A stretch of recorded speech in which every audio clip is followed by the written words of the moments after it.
Legion of Honor Award given to Weinstein because of the sexual harassment allegations against the disgraced Hollywood producer.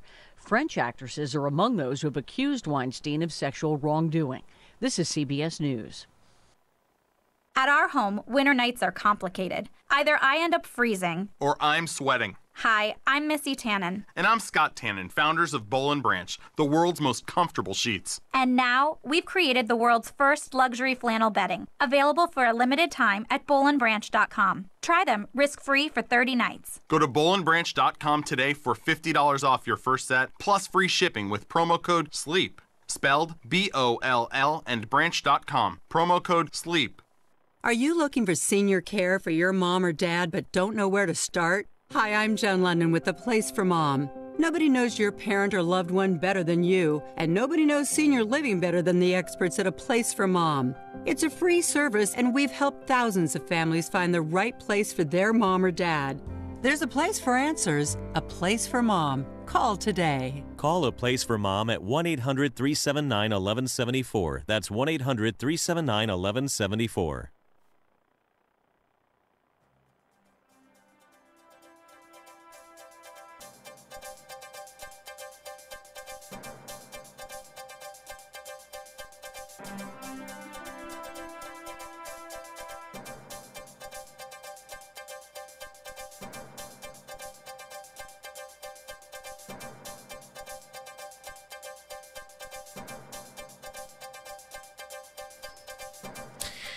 Good afternoon. You're listening to AM 1080 KSCO Santa Cruz. KSCO.com. It's 4:04 on a beautiful Sunday, October 15th, 2017. I'm Jason Strube. It's time for your weather and traffic report. Highway 1 northbound to Santa Cruz, all clear. Southbound looks good through Santa Cruz County. Looks like we do have traffic in Monterey County.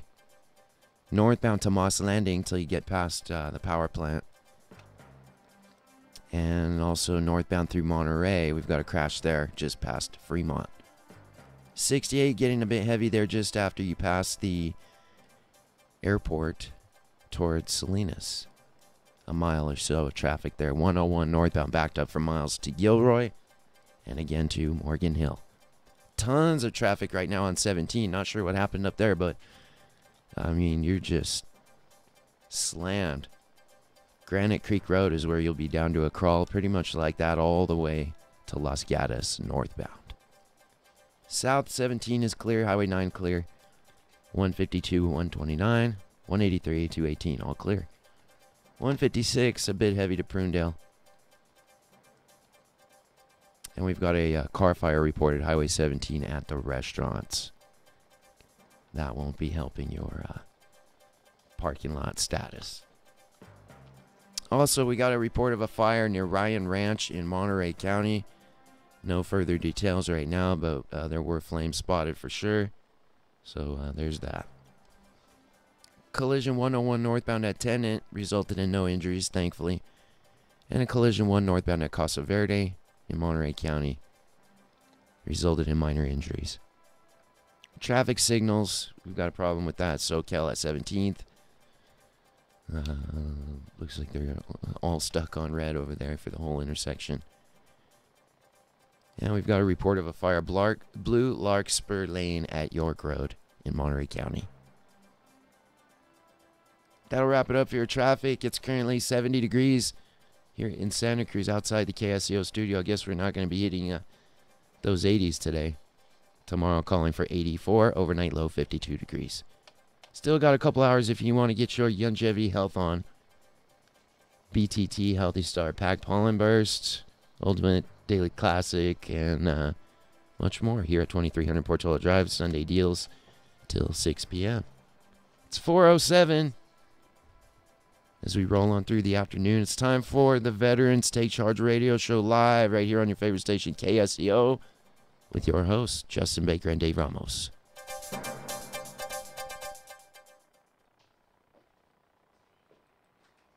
The plight of the veteran is real. The struggles, the challenges, the adversities that we feel are things felt throughout the entire nation. And those things can lead to some pretty awful situations. Homelessness, substance abuse, suicidal ideation. So what do you do when you're falling through the cracks? What do you do when you are grasping out for someone? luckily, there are organizations and people that create a safety net for all of us. And we're getting ready to talk to a few of them in the very near future. But until then, I pledge allegiance to the flag of the United States of America and to the republic for which it stands, one nation, under God, indivisible, with liberty and justice for all. Welcome to the Veterans Take Charge radio show. Wait a minute!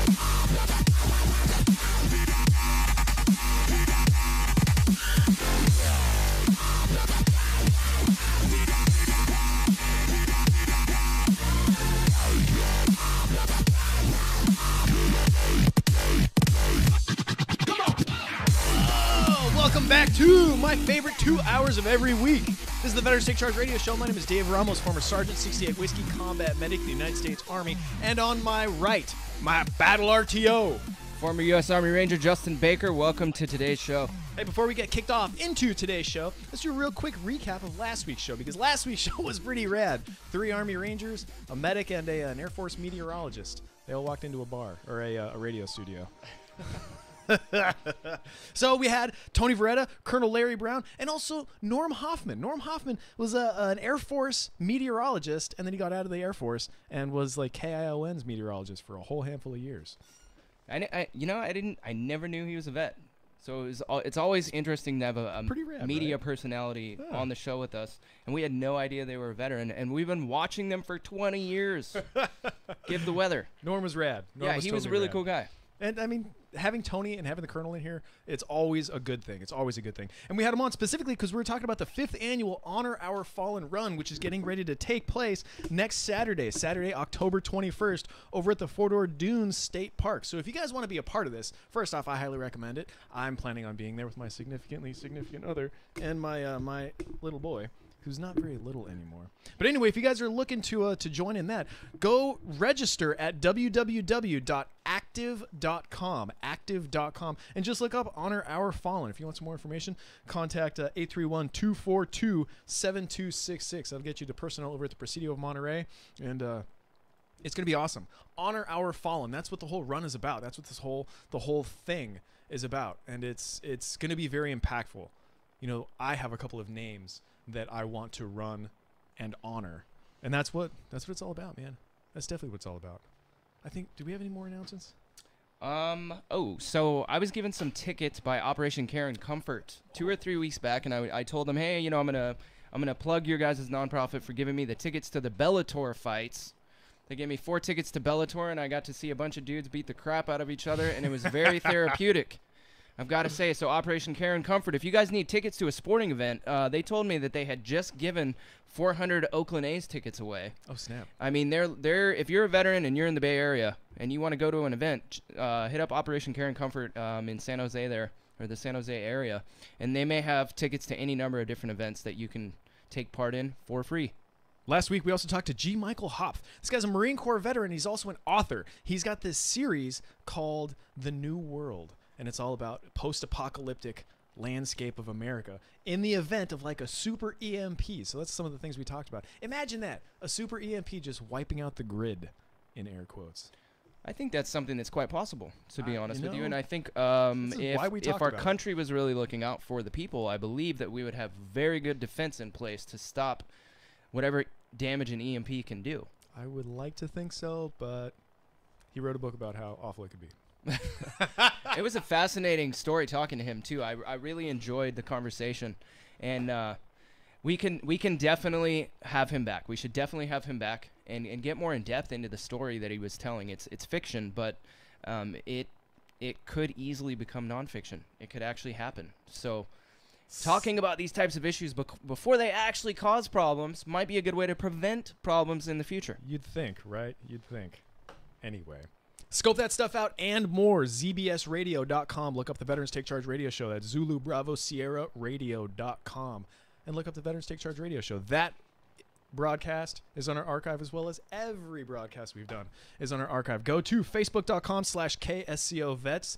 Just go to Facebook and look up the Veterans Take Charge radio show. You'll see us. We're live, streaming live from way over there on Facebook. We've also got some cameras right over here. We're on YouTube, youtube.com/KSCO Global, or just look up KSCO Global on YouTube. There you go.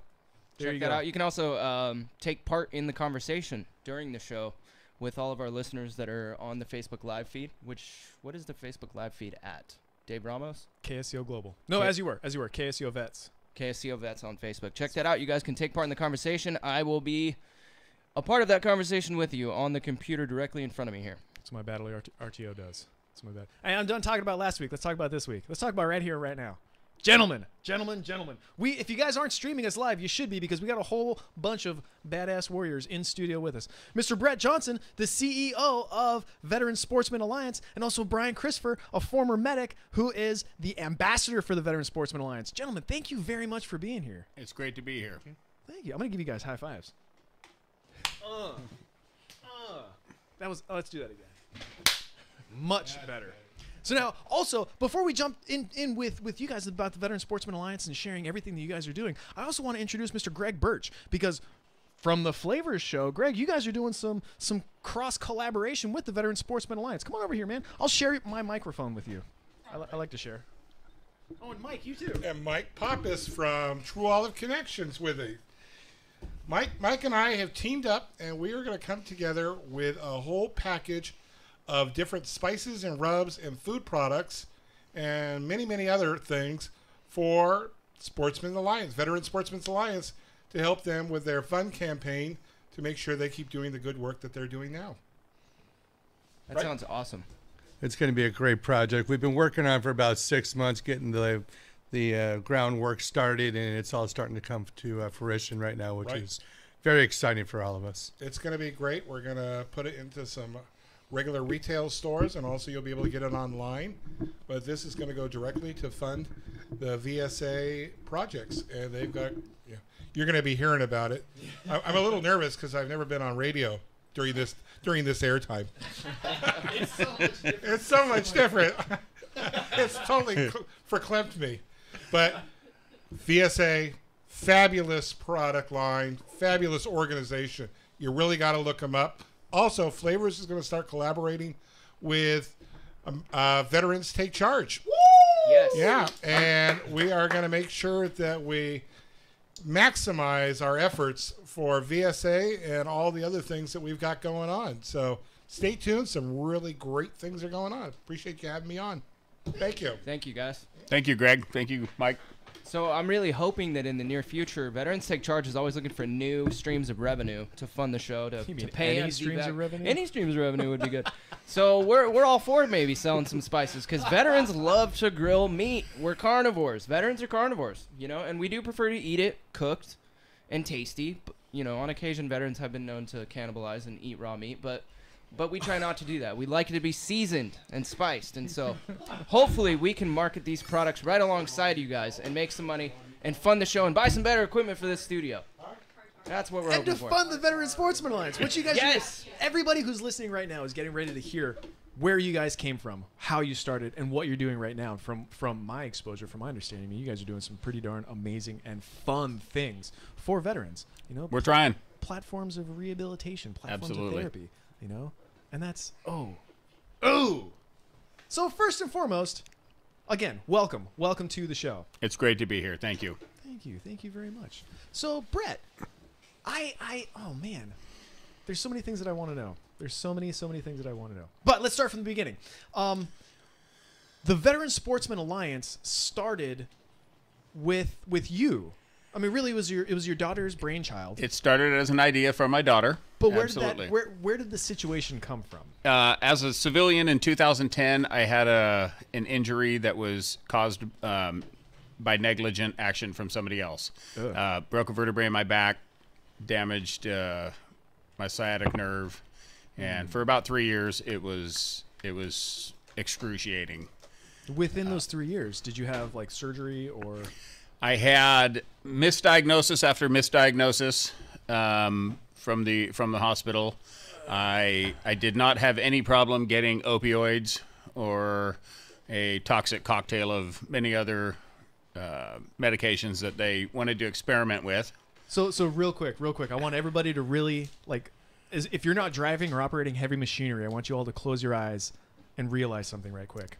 As a civilian, you went through an injury that was misdiagnosed, and you had no problem receiving opioids. I would say it was almost encouraged. So not having a problem was for lack of a better term, I think it was almost encouraged. All the time they were feeding me cocktail after cocktail after cocktail of opioids and other nortriptyline and gabapentin and every other medication they could throw at me. They kept saying, well, it's you're not hurt. There's nothing wrong with you. They told you that? They and many times they told me there's nothing wrong with you. You know, you're an addict. You need to get off drugs. Here's some more drugs. So this is so freaking parallel and so like familiar that it's driving me out of my mind, because misdiagnosis and then getting a whole bunch of pain meds and whatnot to treat symptoms and to treat symptoms and to treat symptoms. Where does the real healing come from? When do you get down to the root cause of it and fix the actual problem? You know, that's something that, again, veterans and I don't want to isolate veterans, because we are a subsection of the entire population. We're all in this together right now, and right now this nation has an opioid crisis. Yes, but it was how a civilian saw the parallel with the veterans, and again, my 13-year-old daughter and my 15-year-old son at that time saw it probably more clearly than I did. Wow. How did you know you were hurt? Because your doctor's telling you you're not hurt. So I basically fell on a sidewalk over an improperly installed doorstop that was in the middle of a public sidewalk. I fell, landed on my elbow, sheared the ligaments and some tendons and stuff, damaged my shoulder, but I also landed on my hip. Tried to roll out of it, you know, because when you're a kid and you're skateboarding and what have you, you learn to roll. Yep. Tried to roll out of it, came up a little bit short, ended up hitting the front of the store glass, and it fractured the vertebrae in my back, my L5 vertebrae. I went immediately to the doctor. I had a baseball-sized welt on my hip, you know, where your hip pocket is. So I knew, you know, I was hurt. I knew my shoulder hurt like hell. And so I went to the doctor, and they said, you know, oh, you're fine. You're a big guy. You know, you fell. It's going to hurt for a few days. Well, it hurt for a few days. Yeah. Then it hurt for a few weeks. It's funny that they would say something along the lines of, well, you're a big guy. Meaning, what, the pain's less for a big guy than it is for a little guy? I mean, pain's pain, right? And we all have a different pain threshold, but you know when you're hurting. And, yeah, and I kind of tried to, you know, through thousands of emails over 3 years, kind of tried to make that point clear, that I know there's something wrong. Stop, you know, let's stop the game and let's get down to fixing it. Yeah. And were x-rays or any kind of images? X-rays, MRIs, CAT scans, first CAT scan, they said nothing was wrong. Then obviously I had an attorney who made them do it again and again, and finally they said, well, looks like your L5 vertebrae is broken. At what point did they realize that? It's kind of a story I can't go into, because the person that actually pointed it out to me was technically, I guess, not allowed to point it out. But anyway, when I pointed it out on the monitor and said, well, what's that mark right there? The case kind of went to, you know, oops, I guess we'll have to fix it now. So you literally had to tell the doctor how to do his job and point to the injury because they were conveniently missing the injury on the x-ray. They do that. That's pretty accurate. Yeah. Yeah. And then they ended up doing spinal fusion surgery. Which is irreversible. L5-S1. Yeah. And then I found an amazing myofascial release expert up in San Francisco who worked on my piriformis muscle and the muscles in my legs and the damage. And my first visit with him, I did about 45 minutes with him, and it was the most painful thing I'd ever been through. Oh. He had his knee in my back and in my hip and in my, you know, my glute, and yeah, it was pretty damn painful. But the nice thing was, I got home from San Francisco and I went in and threw a bag of ice on my hip. My wife put a bag of ice on it, and I laid down in bed and woke up 16 hours later. It was the first time I'd slept over about 30 minutes in 3 years. Wow. And when I woke up, my wife, like both my kids were standing at the end of the bed, and my wife, Tammy, was saying, you know, what did he give you? What did he do? What did you take? And I I didn't take anything. You just worked the kinks out of the he muscles. And I was sick for a couple of days after that with all the toxins that had built up, and so I went through three or four sessions with him, and I think the third or fourth session, might have been the fourth session, he says, okay, we need to start tapering you off the meds, and let's figure out where your pain level really is, what's really hurting, what's not. And he says, I'll stick by you through the whole thing. We're going to do this. I went home, flushed everything down the toilet, and lived in the bathtub for 3 days. 4 days. Imagine that. Full spectrum treatment. The body work. Yeah, he was amazing. He really, he would touch my toes and say, you're going to feel it here. He'd poke me in the back and say, you're going to feel it in your toe or in your leg or in your knee. And he worked on it, and it was fantastic. And it worked. Yeah. Yeah. So that should have been the go-to prior to any type of surgery taking place, correct? It may have been, but I think at that point I had done so much physical rehabilitation, so to speak, that maybe the damage had been worsened over the 3 years of trying to fix it, so to speak. Yeah. But 16 hours of sleep and threw all the drugs away, climbed in the bathtub and stayed there for 4 days with cold water running, and had to go through the withdrawal. Had to go through hell to get to heaven. Yep. Absolutely. Yep. We're going to take a short commercial break. We'll pick up right where we left off. This is Veterans Take Charge radio show. Stand by for some messages from our sponsors.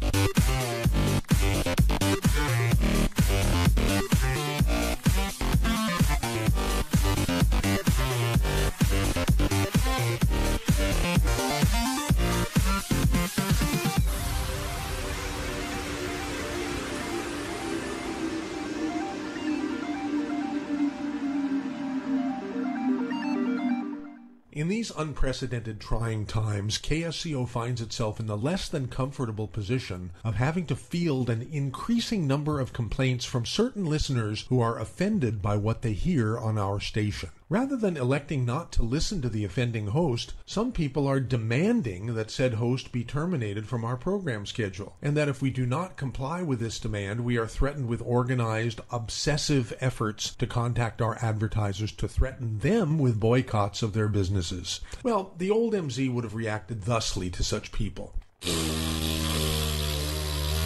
But the new MZ, having completed with honors a course in sensitivity towards humorless humans, has instead chosen to create a vaccination against humorlessness, sort of a cathartic chill pill to help super serious, fun-shunning people to get over their affliction. We call it our KSCO Out of Bounds program, available for a small fee on KSCO.com. All you need to do is log on to the Out of Bounds page on our website and initiate an Out of Bounds trouble ticket. The charge will be based on a sliding scale and depend on your ability to pay, but for the most financially challenged, we do have a provision to waive the fee, but please be aware that the more you are willing and able to pay for your out-of-bounds KSCO trouble ticket, the quicker we will deal with it, and for those of you who are willing to participate in our prestigious Remove the Host auction with a minimum reserve price, there is the possibility of having an early Christmas for yourself and like-minded persons. But seriously, folks, we want to hear your concerns and encourage you to use the new Out of Bounds feature on KSCO.com. Not for disagreeing with something you hear, call the show and challenge the host in that case, but rather if you want to call to our attention something specific that a KSCO host has said that you feel has crossed the line of taste and decency.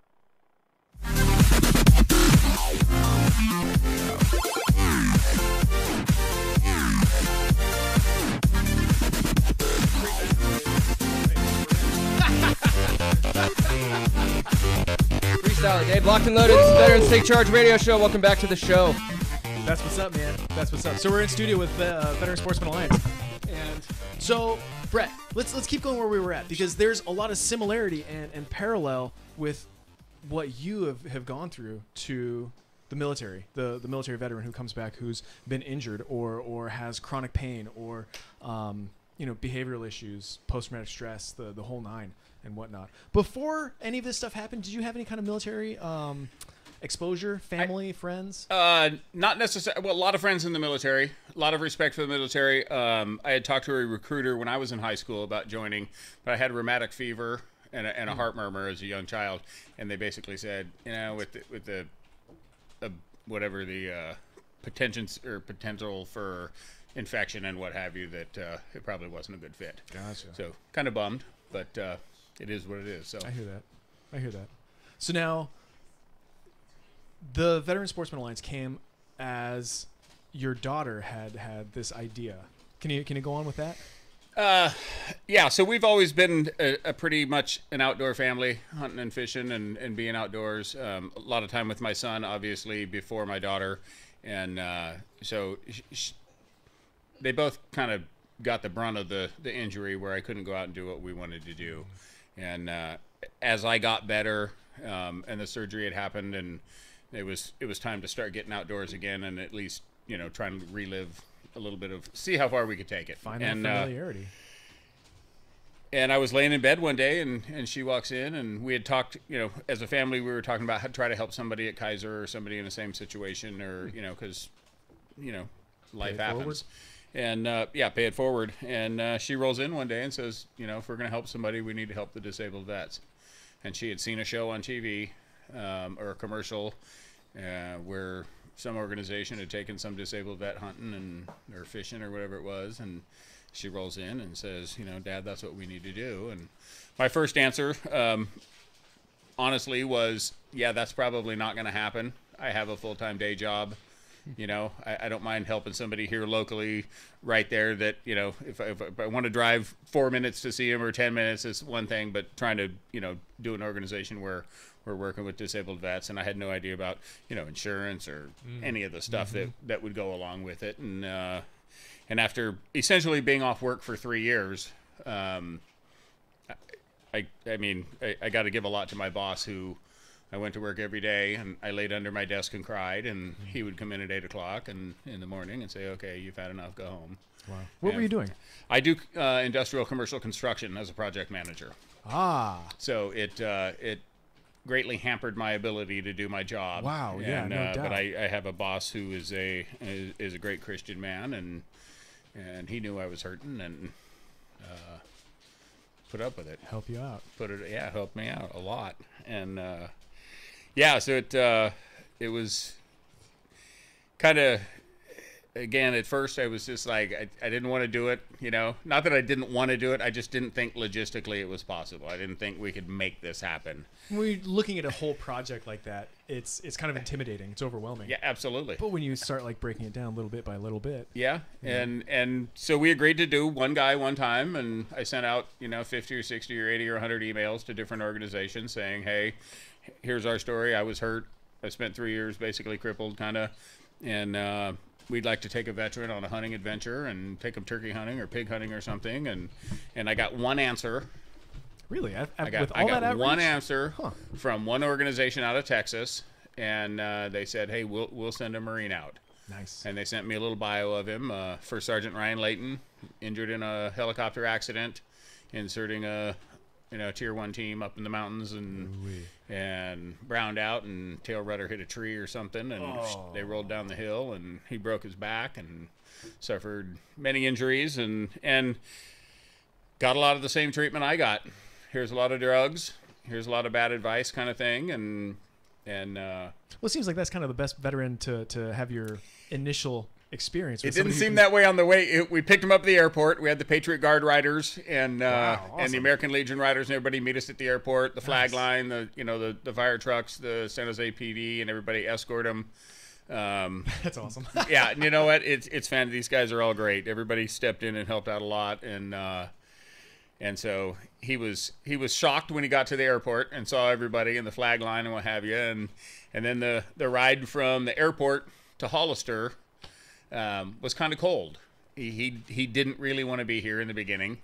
Didn't really know what he was up against. Okay. Evidently, he had been out with a couple of organizations, I say lightly, of our type, and was not treated well, to be perfectly honest.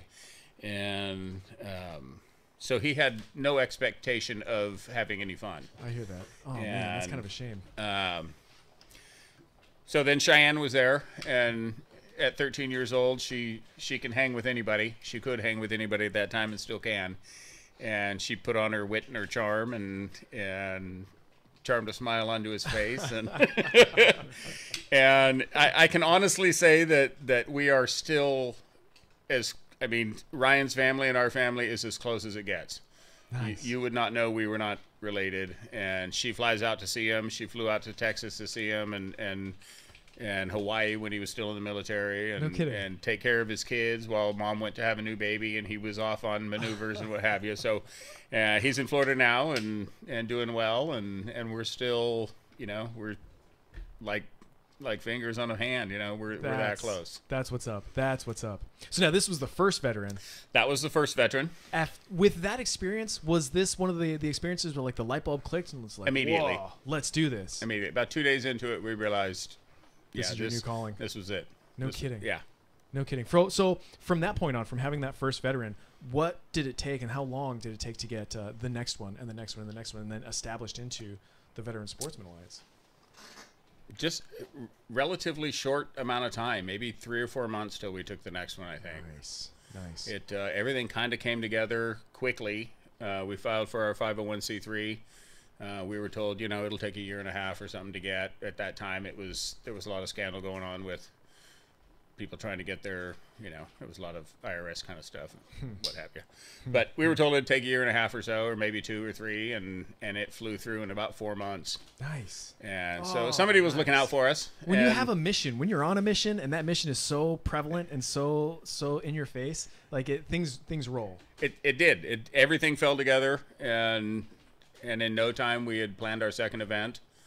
And then our third and our fourth, and Brian's been here since the beginning as well. I mean, he was one of the first people that we took, and here we are almost 5 years later, and awesome, and having a blast and helping our veterans and meeting amazing people that teach us every day that you know what, get up, put your shoes and socks on. Go to work. It's a cohesive mission. Question everything and refuse to be broken. Just keep moving. Yes. Question everything and refuse to be broken. I like that. I'm going to write that down during the next commercial break, actually. Question everything and refuse to be broken. Brian, man, welcome. Thank you. Thank you for being here, man. So you are associated with the Veteran Sportsman Alliance. Not only associated, you're one of the ambassadors for the Veteran Sportsman Alliance. Yes. How did you get involved with them? I'm not exactly sure all the details because I don't know what happened. But what I can tell you is when I first met Brett, when I first went fishing with the VSA, I was very, very injured, depressed, really. Like Brett said earlier, I saw no point in ever doing anything. No kidding. Every time I did anything, I was going to tell there's no point in it. I was just points that fell. So I lost everything. And Brett came, so it's not a part of the military, not part of the government, just a good guy, really. Big-hearted human being. Came and found me and said, hey, let's go fishing. Let's go fishing. And at the time, I did not know about the VSA or anything like that. So I was like, okay, I'll go fishing. Sure. And I went fishing and caught some huge fish, some of the gigantic fishes for. And what were they? Salmon. I caught the biggest salmon on the trip. It's a blast. You got the biggest fish on the whole trip? Yeah. And I mean, that alone taught me that even though things were going down at the time, there be good things to run to happen. Even though I was injured at the time, I couldn't get a job or whatever. No, I couldn't run the Olympics. I couldn't do the Olympics. I could do things that made me happy with Brett helping me. Totally. Because he, like he said earlier, he felt depressed, so to speak. And because of depression, his daughter came to him and said, hey, start the VSA. And then he did that. Then when I felt depressed, he came to me and had me get a part of the VSA. He helped me feel better myself. And so really, his daughter just helped me feel better myself. Totally. So. You know, this reminds me of a movie, and I can't remember what movie it is, but there was one specific quote in it, and they said, "Lean in, let go, and say yes." And it's somebody, I wish I could remember the movie, but it was somebody coming from a position of being depressed and upset and very secluded and introverted into themselves and not wanting to branch out and do anything that would bring any kind of positivity or joy. But somebody had approached them and said, "Hey, lean in, let go, and say yes." And I'm very glad that you did that and got to go fishing. So now, just so that our audience knows, you know, Brian, you are a former medic. You were with 1st Division, 1st Infantry Division, and you were deployed in Afghanistan. And your Humvee, were you driving the Humvee? Yes. As the driver, you rolled over an improvised exploding device. Yes. Can you? We have a few. Yeah, we got plenty of time. Can you walk us through the situation to what's been told to you, to your understanding and recollection? No. I remember almost nothing about that situation, so if I say something wrong, I'm very, very, very sorry. But this is what I think was right. In August of 2011, I was driving my Humvee. I had Ben Stammen, he's a sergeant in the Army. He's a tanker. He's also in the Humvee. I think he's the gunner. And there was someone in the Air Force who's also in the Humvee. I can't remember his name though off the top of my head. And the Humvee drove over a bomb, an ID explosive device, and went sideways. And the Air Force guy was fine. Wow. It's like no big deal to him. He got to finish his deployment after that. Wow, no kidding. Ben Stammen was also injured. He's okay. He was conscious the whole time, but he got sent back to the United States of America because of his injury. Mm-hmm. When I drove the bomb, I was driving, and I went unconscious with the explosion. I'm unconscious. So at the point, I went from the road in Afghanistan to the main city of Afghanistan. I can't remember his name. Do you remember his name? Do you remember his name? The main city of Afghanistan? I can't remember. But I went from there to Germany. Still unconscious. Went from Germany to Texas. I was still unconscious. And then from Texas, I woke up at the very, very end of Texas. Then I went to the VA in Palo Alto, California. I got you. And that's where I lived at for about 6 months, where I did basic stuff. I relearned how to talk, how to speak, Complete recovery.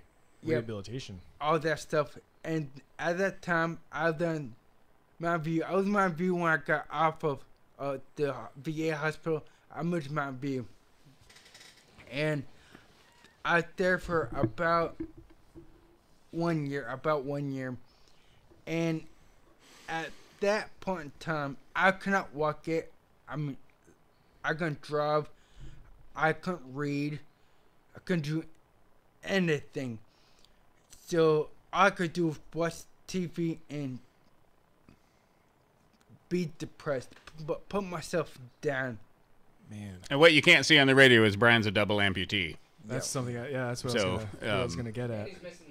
He's also missing a finger, and he has severe, big old scar on his head. He's got TBI. This is the real deal right here. Yeah. Mm-hmm. Yeah. I felt very depressed because I saw nothing happening at all. I sat on my couch watching TV, and that was about it. Some people at that time, people were trying to reach out and help me, but I didn't see anything real help me. I was just getting more and more and more depressed. It's easy to isolate, and in that isolation, it's easy to, you close the walls, you close the doors, you close the windows. Yeah. And then it's like a downward spiral, that depression and anxiety, it's infectious. That's what it's like a slide. Once I start sliding, it took a lot of serious help to pull back up, but it's relatively easy to just keep sliding down, get more and more depressed. So then I went to San Diego. That's right, I went down to San Diego, and there they had my doctor Jackie and Jeremy. That's our pump, but Jack and Jeremy, they helped me learn how to walk again, how to talk more clearly. I'm still a little bit out of a speech impediment, but they helped me a lot. All that stuff, And at that same time, my wife came up to me and said that she was going to have her baby. She got Jackson, which was huge because I was told from the time Andrew until she gave birth that it was impossible for me to reproduce. I could never get a girl pregnant. So the fact that she had a baby with my Andrew was a miracle. How much did that, being a dad, how much did that change your path? That's huge. Oh That my was gosh, Jack yes. Cage. Being a dad, giving the motivation. I needed to start walking, start driving, all this stuff. And at the same time, I met Brett, who is a part who owns the VSA. So with the help of him, Jackson, my first baby, and her Brett helped me. I just, for lack of a word, I went crazy. I mean, I learned how to drive again. I can drive a car now. I have 3 kids, but Now he has 3 kids. So you know what he's been doing. You gotta get the work out somehow. It's a new motivation. When your life is no longer your own, you have children. You have so much more going on. Like once I was shown that it's possible for me to succeed, to be relatively normal again, I did. I went up. I mean, I've been hunting, fishing, been all sorts of places with Brett. I always had a blast going out with Brett. And I mean, even when my trip is over with Brett, I could go home and see my kids again, which is also great because it's like my good times never end. Yes. That's freaking awesome. And Brett, I would imagine you have a pretty good handful of influence with that, with all those good times. You know, every one of these guys that we take out, and it's a new experience for us. And Brian has been an absolute gem. I mean, he's, almost the same age as my son.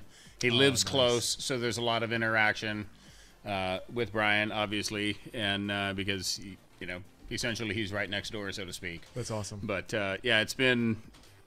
he's been a huge inspiration for us. I would dare say more than we've been an inspiration to him, but watching him overcome obstacles and take on every challenge we throw at him, and that lets you know that mission that you're on is working. Absolutely. It totally is. He started talking about getting his driver's license, and he was telling me all the reasons, that they weren't going to give him his driver's license. And I said, well, we're on the phone. I said, well, where are you? And he says, I'm at home. And I said, well, you can't get your driver's license at home, so get your down to the DMV and get your driver's license. And then he went to the DMV and came back. Oh, they wouldn't give it to me. And I said, okay, we'll go back day after tomorrow and get it, see him again. And he'd call me or tell me, text me and say, no, they didn't give it to me. And I say, go back. And then one day he texts me and he says, I got my driver's license. So... Hey, this is the Veterans Take Charge Radio Show. We're going to go on a quick commercial break. We're in studio with the Veteran Sportsman Alliance, Brian Christopher, Brett Johnson. I am freaking pumped you guys are here. We'll be right back.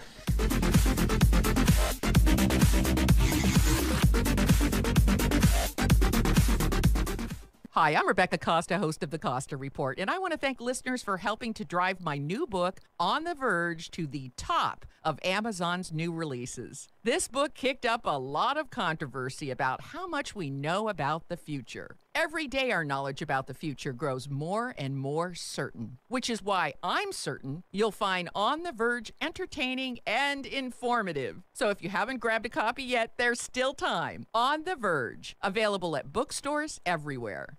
I think a lot of people have become numb to the left's numerous and storied hypocrisies because they're never held accountable. Rush Limbaugh. Hypocrisy never sticks to the left. But every now and then something happens to illuminate the real message of the Democrat Party and the American left. Harvey Weinstein's implosion is a light shining brightly on just who and just what the American left is. Rush Limbaugh, 9 to noon, weekdays right here on KSCO. Hello, my name is Tavia Avila. We are building a new program at KSCO. The show is called Walk the Talk, and it's all about people's dreams and goals and what is stopping them from achieving what they want in life. During the hour live broadcast, guests will receive resources in order to make their dreams a reality. We all have a life purpose and can all benefit from resources and support in order to make those dreams a reality. If you are interested in sharing your journey with others and receiving resources or being a resource for my future guests, then please contact me at 831-295-1520, or you can email me at tavia@ksco.com. This talk show is not only about helping my guests who come on the air, but also about inspiring others to walk their talk. For more information, contact me at 831-295-1520 or email me at tavia@ksco.com.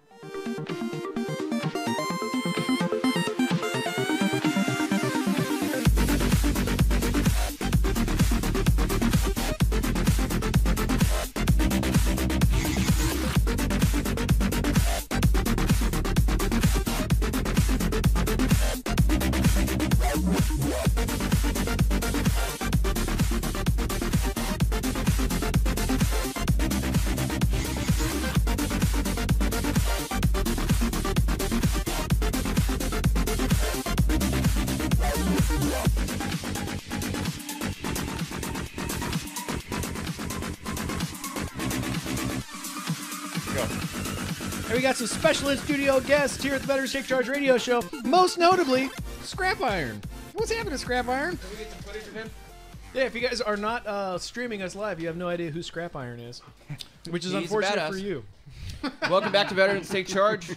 I got a couple questions I want to ask real quick about your quality of care at the VA. I don't want to distract from what we're talking about, but you were severely injured. It doesn't get much worse than what you've sustained. You lost 2 legs, you lost part of a finger, and you also got a head injury, and they had to do surgery on your brain, correct? Yes. Are you 100% disabled right now? Yes. So how long did it take for the VA to get you squared away completely? It depends on how you look at it. As far as I know, the VA wrote me as 100% disabled before I woke up. Before you woke up? Yeah, almost immediately. I woke up about telling that to wrote me as 100% disabled because that's just for that. I think anytime you lose a limb, it's automatic. I'm pretty sure that's a thing. Okay, that was what I was getting at. I just want to make sure that they took care of him promptly, right? Because the guys that are the most injured, I mean, they shouldn't have to wait a day to have the compensation coming in because we have to feed you have kids, you have a wife, you may have a rent or a mortgage payment. And in my case, like I have invisible injuries. I didn't lose a limb, thank God, right? But it's taken 12 years. And I was put out on a medical chapter. So I just wanted to make sure that you guys that lost limbs are taken care of right away. Now, my next question is this. So at 100% disability rating, is the amount of money that they're paying you enough to live a comfortable quality of life? Yes and no. At this current time, if I pretty much went anywhere, and once they see my injuries, my missing feet, my finger being gone, all that stuff, I could probably go out right now and get treated well. Mm-hmm. So I'm covered because I can go out and get food. Very good food. I go to a restaurant and they give me food. But that's not provide food for my wife. Yes. Or for my children. Yes, all your responsibilities. So, exactly, my responsibilities. So, does my pay come me? I hope so. If you ask me, it does. And ask my wife, who's a rich California girl. Yeah. She'll say no, but... That's because California's pretty expensive. Okay. No, but it wouldn't. What you're saying though is it wouldn't hurt to have a little bit more, just for a little extra security. And I feel like any veteran who's sustained the severity of injuries that you have should not have to stress having an extra couple $100s a month coming in, so that if something does happen, they can survive. And I feel like the VA is not paying, especially with what poverty level in this state is, like $44,000 a year or something, and that's $12,000. Poverty is $12,000 across the board in the nation, man. You literally could not live in this county. I mean, I could easily go through $5,000 a month in this county. The quality of life. Yeah, at $12,000 a year, that's $500 a month for food for one person. That doesn't include the wife and the kids, and you're still living out of your car if you're lucky enough to have one at a $12,000 a year compensation rate. 2 adults, 1 toddler, and 1 baby. The quality of life minimum is like $82,000, and that's like if you don't have car troubles, if you don't have any like unexpected injuries, and so that's my point. If all the stars are aligned. Yeah, exactly. I think the VA is really shortchanging guys that are injured this severely by only giving $3,000 a month tax free. That's not enough. I think that's a systemic issue, much bigger than the VA. Granted, the VA could do better, but that's the VA would be the great test group to do better. The VA is a manageable amount of people, and they could easily fix this group of us who have literally risked our life for this country. The ones that we are the diehard Americans, us, the veterans, okay? We put ourselves in front of firefights. Like, we should not have to struggle to eat. I'm not saying that every veteran coming back should get full disability. I'm not saying that. But those of us who have sustained injuries should at least be at the poverty line based on our 100% compensation, okay? That's my point. And I just wanted to use him as proof. He's satisfied with the speed at which they gave him the coverage, and he's satisfied with the amount of coverage. And so I wanted to tell that part of the story. But the truth is there's also a little bit of need. He needs a little bit more, and he should be able to take care of his kids at a level that he feels is comfortable. You're sparking an idea that I think has a lot of promise. And again, I don't want to deter too much from the conversation, but we've got a few minutes left. So Thank you for that. Thank you for doing that part of the segment with me. So the veteran population, it equates to roughly 10% of the whole population of the country. So what you had just said, Justin, is the VA has a population of people that it's relatively manageable when you're looking at the whole country. So in the back of my mind, the idea that I'm thinking that you just now spawned was that if the VA can set up all of its veterans properly so that the quality of life and the sustainability is there without issue or question, that might be able to set the standard and be the example to push out to the rest of the country. I believe it should be. We deserve that. We deserve to be the example that is set. As long as they're setting it right. I mean, as long as they're setting it right. I shouldn't have to on paper I'm 180% with my illnesses and my injuries that I sustained jumping out of airplanes and stuff like that. And somehow their math adds up to 90%. And for me, it's whatever, okay? I'm not worried about me, but I'm worried about my brothers that lost a leg or an arm and cannot go perform a physical job like they used to because they're missing a limb that they need to do the job. And I don't feel like they should spend one freaking night starving. And the older they get, the guys with catastrophic injuries like this, the older they get, the harder it's going to be for them to get around and mobility issues and taking care of themselves. These suicide. So there should be something set up, some type of investment program that's very closely monitored, where the older you get, the more you get, just to make sure that they're taking. I mean, I don't know what the answer is, but there definitely should be. I'm looking at these guys, I'm looking at these guys, and they're 27 years old, and he's doing fantastic, and Jose Martinez, one of our Army guys who's a triple amputee, I'm looking at him today and I'm thinking, okay, inspirational as hell. The guy is unbelievable, and but I think 10 years from now, 12 years from now, as they're getting older, it's going to get exponentially worse and harder for them. So there needs to be something. We need to be looking forward many years down the road on what's the answer 10 years from now, 12 years from now. Well, the VA has the appeals process where you can go back in if you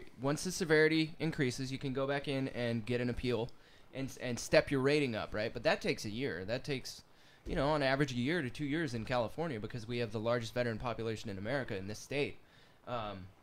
But I don't like the waiting game at the beginning. I'm glad that they took care of him right off the bat because I didn't get my first compensation check for 14 months, and economic instability had already taken place in that time.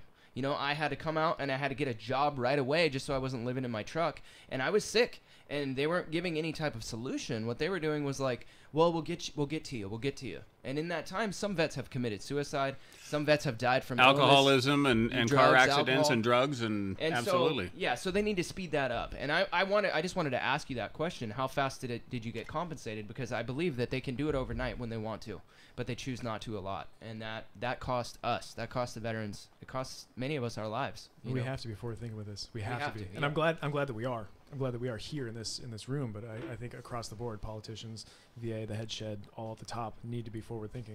You know, statistically speaking, the suicide rate and the homelessness are like over the age of 50. The majority, not all of them, obviously. You know, as a matter of fact, nowadays, from the Iraq and Afghanistan era veterans, there's more and more younger homeless veterans. But again, still demographically speaking, the majority of the suicide victims are over the age of 50. Yeah. You know? They're just tired. Anyway. It's tired of fighting the government.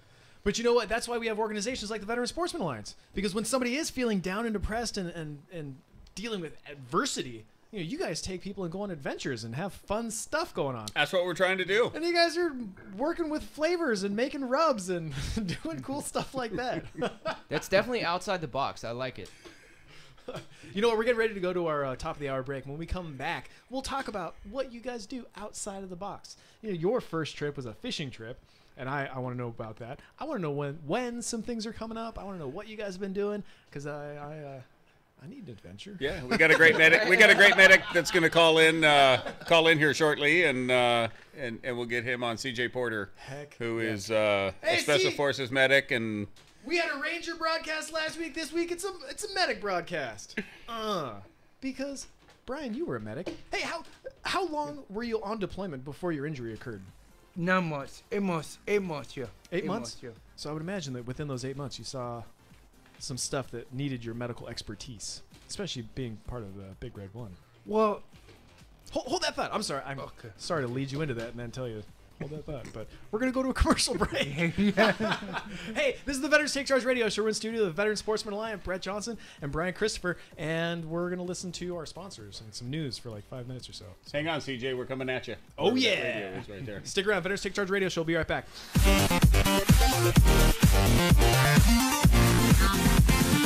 KSCO, Santa Cruz.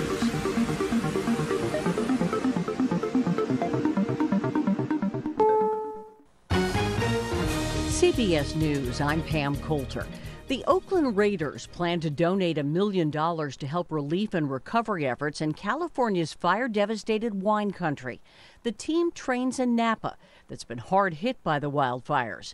Napa County Supervisor Billy Ramos says their attention is now turned toward recovery. I look forward to the day that this can be a distant memory in which we recall that we were resilient and that we got through this together. The situation has improved so much, thousands of people are now able to go home. KCBS reporter Jeffrey Schaubin, Santa Rosa. Over the past couple of days, people who live in areas no longer threatened by the fire have been allowed to go back into their homes, gather belongings, and then turn around. Nina Wilson was allowed to go inside her apartment on the west side of Santa Rosa, but for days she was cut off from her family.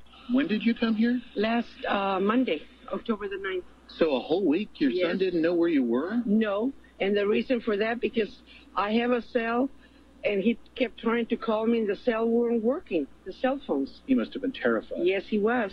Republicans know they will pay at the ballot box if they don't make more progress on President Trump's legislative agenda.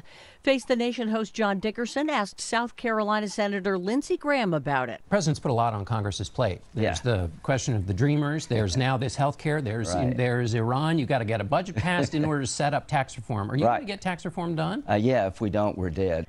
U.S.-backed Syrian fighters began an offensive today to retake the last ISIS-held section of the northern city of Raqqa.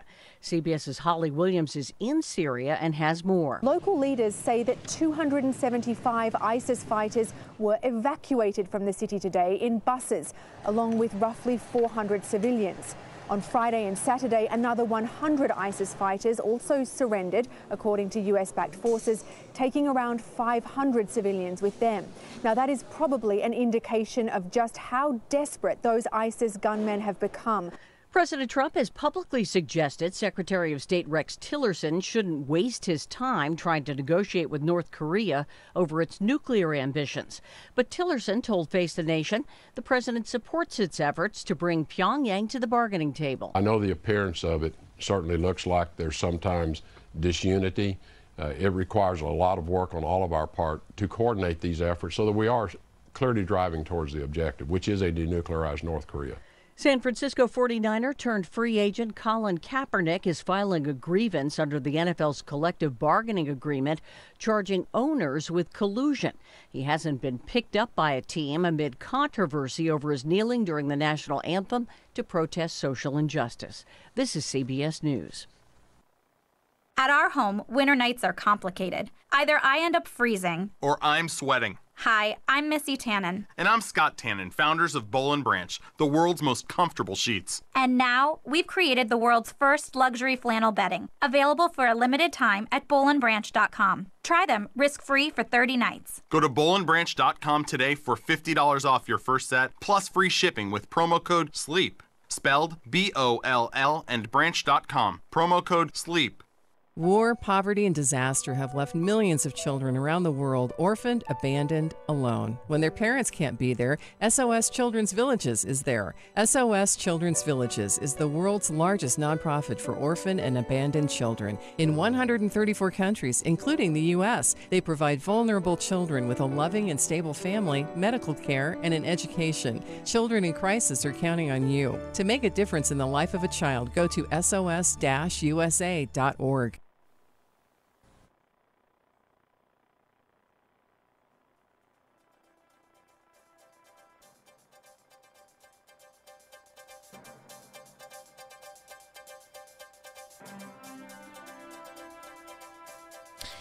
Good afternoon. You're listening to AM 1080 KSCO Santa Cruz 504 on a beautiful Sunday afternoon. Hope you're having a great day. I'm Jason Struby. It's time for your weather and traffic. We're coming down to the end of the Sunday special for the Doc Wallach products. If you need glucogel, if you need sweeties, if you need selenium, we got a fresh shipment. We are stocked up. BTT. We got tablets, Ultimate Daily Classic, all kinds. 2300 Portola Drive. Highway 1, northbound to Santa Cruz, all clear. Southbound looks good all the way to Monterey. Looks like Monterey County experiencing traffic northbound 1 to, as you pass the 218. 68 is clear. 101, very, very heavy northbound to Gilroy and again to Morgan Hill. Miles of traffic. That includes a crash northbound just before San Martin. Once you get past Morgan Hill, you're in the clear to San Jose on the 101. 17 northbound, many miles of traffic. We had a car fire at least about an hour ago. We did there at the restaurants. That is in the northbound lane. Right now showing 2 crashes on the map. One right before the summit northbound and another one at the summit northbound. So yeah, many, many miles of traffic. Northbound 17, you don't want to go there. Southbound, clear on the 17. Highway 9 is clear. Your other major roadways look good except for 156, which is heavy to Prunedale. Typical Sunday night, you want to take Blackie Road. It's 5:06, time for hour 2 of the Veterans Take Charge radio show with your host Justin Baker and Dave Ramos.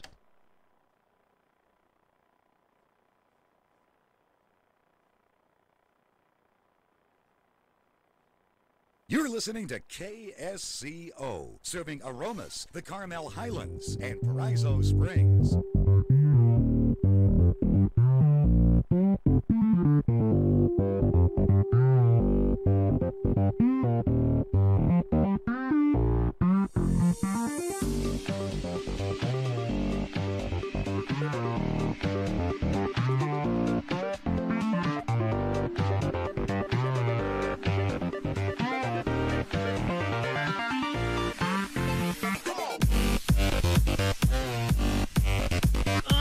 Song.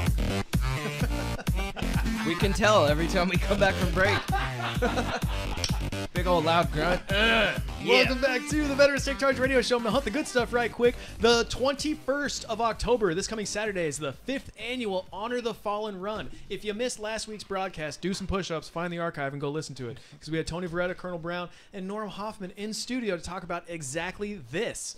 The 5th annual Honor the Fallen Run is taking place Saturday, October 21st at the Fort Ord Dunes State Park. We are celebrating the lives of our fallen. And you know what? I have a couple of lives and names that I'm going to be running for. I will be there. You guys should all be there too. And if you want to honor the fallen or honor their families, you can call 831-242-7622. Once again, 831-242-7622. Or go to, you can register at www.active.com. Once again, www.active.com to register for the Honor Our Fallen 5K or 10K. And just look up Honor Our Fallen. So once again, Saturday, October 21st, hunt the good stuff and honor our fallen. Do you have information on the Veterans Day Parade by any chance? The one that's happening on November 11th? November 11th, Salinas, California. The one that we're going to be in? Yeah. With our banner? With our banner. Reppin' Veterans Take Charge with a whole army of veterans behind us. Reppin' Veterans Take Charge. I love it. Ranger buddy Tony Veretta, man. We got your back with the bumper ads. Veretta. Hey, we got a phone call. Let's talk to Capitola Greg. We haven't talked to Capitola Greg in a long time. So once again, ladies and gentlemen, we're here in studio. Veteran Sportsman Alliance, Brett Johnson, Brian Christopher, former medic. And we got Capitola Greg. Gray, like the color. Gray. Did I say Greg? I did say Greg. Hey, Gray, what's happening, man? Hey, I had a terrible Friday the 13th. I have a question for you. It's kind of a facetious question. I know the answer. But did you fight for anybody's right to force you to stay awake? Sleep deprivation as a homeless veteran, and did you fight for anybody's right or any police officer's right to harass you or shoot you because you have a weapon? Not that I know of. That was on my mind because one of you, I didn't remember which one of you mentioned because I forgot to turn you guys on earlier. I just recently did, but I heard one of you say something about homeless. And when you guys were talking about the treatment and stuff, but in this area, in this supposed to be kind, liberal area or whatever you want to call it, it doesn't matter if you're a veteran or not. You could be just sitting in a car or something and harassed. I was just recently harassed like that, and I've got PTSD for some other reason. But man, that set it off. And people don't realize that sleep deprivation. We don't like sleep deprivation. I think it's a war crime in other nations, and yet we do it even to the veteran. And then it makes it even harder for them to get treatment. You can, die out in the streets. But to me, it's a really serious issue, and because in the military, you guys have this saying, "No soldier left behind." Here, it's like, once you come back to the States or the United States, it's like, well, you guys know, it's like a lot of people get left behind. Yeah, it seems like in a lot of cases the vets kind of are forgotten about as quickly as the Veterans Administration can forget about them. And it's all a numbers thing. It's a balance sheet. It's a bottom line that has to be met. And so if guys have to be denied sometimes for decades, they have to play the game. The truth is, though, like, as far as the vets getting the services they need, my case started jumping ahead at a rapid pace as soon as I realized I was the only one that was going to do it for me, right? My veteran service officers kind of, they did the best they could, but they weren't motivated to win my case like I was motivated to win my case. So the vets got to take control of their own case, and they have to charge ahead. We've got to. All of us, at once, need to storm the compound, and we need to make the VA do the right thing. Yeah, I was wondering, too, did you guys ever, there's a certain group, veterans group, at the library with a lot of information and resources. Did you guys ever have them on the program? Because I missed some of the programs. I am involved with Mr. David Brown, who works over at the library in some other avenues. And I just want to let you know that this situation that you're talking about right now is, I'm not going to lie, it's a can of worms. It's a very deep can of worms, but I can assure you that there is what I would like to think is proper attention being paid. It's just time. It's going to take time to fix it. That's all. And not being harassed if you're back here after sometimes almost giving your life or being willing to give your life for the people here and then being harassed by police. That just seems ludicrous to me. You guys are still, if you're not the best show on the radio, you're one of the best. I really appreciate your positiveness, too. We appreciate you, Gray. Thank you. Okay, bye. Bye. Gray, just so you know, whenever you pop up on the radar, we're eager to take your call. Well, maybe I'll get some ads for you, too. Hey, have a good day. Thank you. you. Okay, bye. That was pleasant. That was pleasant. It's nice to have a pleasant caller. You know, he gets to make his point. We get to see his perspective, and there's no threats of brutality or violence. I like it. Ooh, wee. You know, we're gonna have to have a whole broadcast about that situation because it's true. a deep situation. Well, and the insomnia. You know, a lot of vets suffer from insomnia. There's a bunch of different things that could cause that, but I know some of the treatment methods I've been prescribed by my VA doctors actually are part of the cause of a bit of insomnia. And we have a product line that we might be bringing you soon. We're talking about possible partnerships with people here in the area that are going to be supplying CBD medicine. Okay, and that's of all the cannabinoids on the cannabis plant, CBD has got the most medicinal value from the research I've seen on a bunch of documentaries.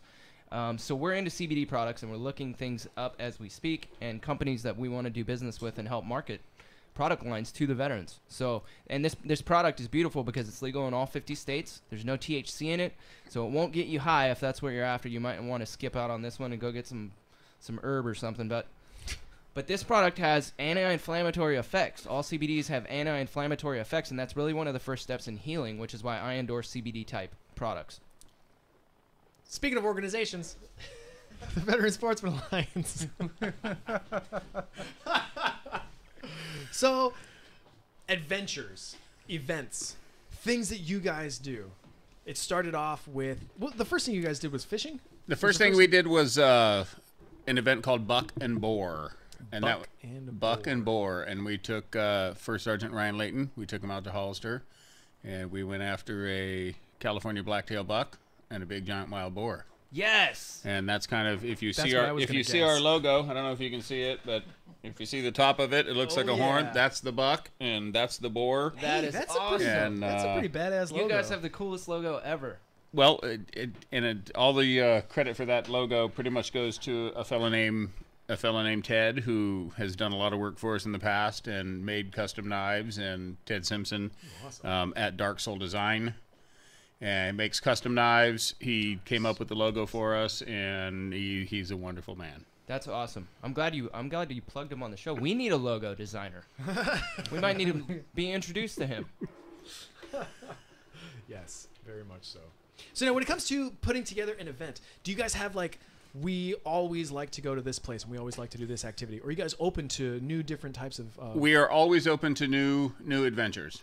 Absolutely. Is there any kind of geographic area you like to stick to? Or just not necessarily. We just finished a hunt in Wyoming. I took a Vietnam vet to Wyoming. Kind of a personal business joint venture. He's my neighbor down the street. Like I say, he's a Vietnam vet, disabled Vietnam vet. He got shot in the war, and he's got arthritis and what have you. But he had been hunting in Wyoming for about 30 years, but he's to the point where he couldn't drive himself there. Got it. And he's got some bad arthritis. But so we set him up with a new Savage rifle and some loopholed optics that he can actually see through.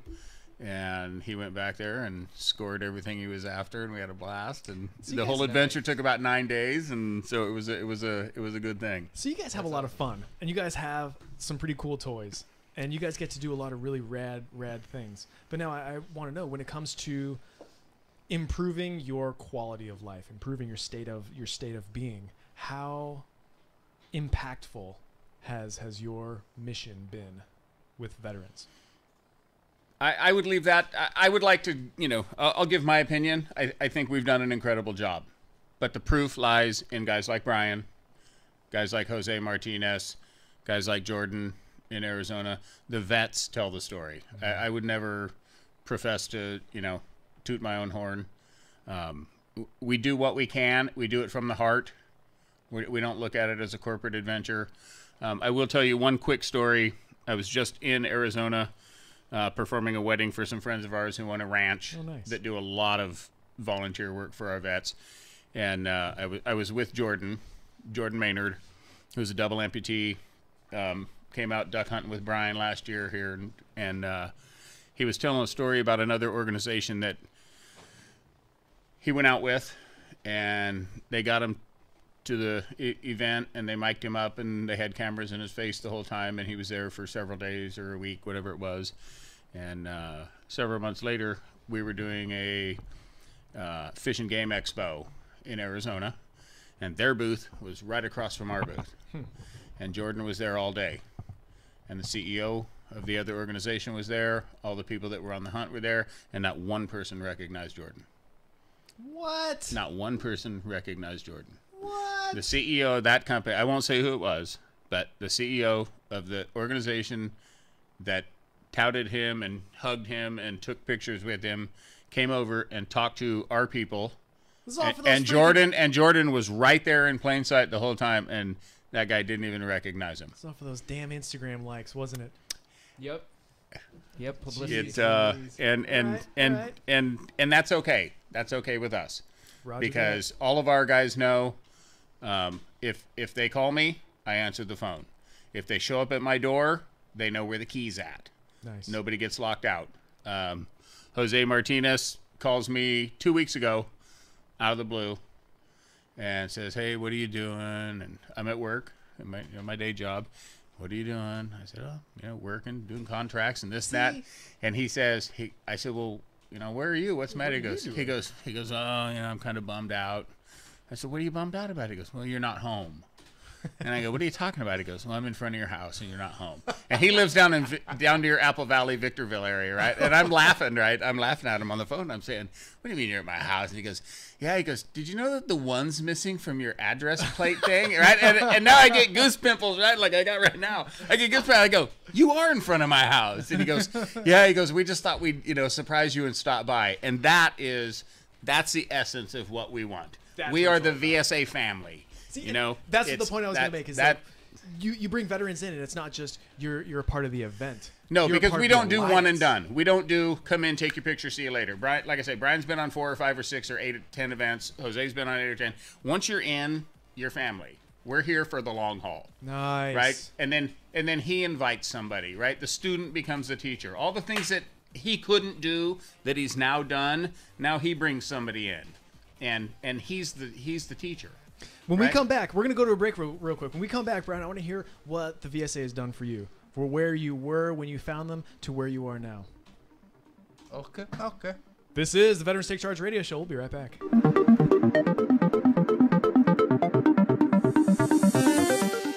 Hello, this is CSUMB President Eduardo Ochoa. As a public university, we have a responsibility to bring people and communities together to seek common ground. In this contentious political era, we want to fulfill that responsibility by holding a series of community dialogues. Our first will be a discussion of health policy entitled Obamacare, Mended or Ended. The forum will run from 5:30 to 7 p.m., October 16 at our University Center. All are invited. Is your internet connection slow? Do you experience outages or dread calling customer support? How about your latency? Etheric Networks can help you. Etheric Networks is the Bay Area's locally owned alternative to DSL satellite and cable. Etheric provides fast, reliable, symmetric internet via our wholly owned network of towers covering the Bay Area from Salinas to Santa Cruz to Sausalito. We install a 2-foot dish on your building and point it to one of our towers to connect you directly to the major data centers of Silicon Valley. Etheric directly connects to Tier 1 companies like Google, Facebook, and Amazon to ensure high-quality service from your building to the world. KSCO Residential Special. Residential service up to 10 megabits per second, symmetric, that's up and down, for $85 a month and $199 installation, with guaranteed minimum speeds and uptime, unlike our competitors. Etheric Networks. Call 650-399-4200. That's 650-399-4200. Etheric.net. That's ETHERIC.net.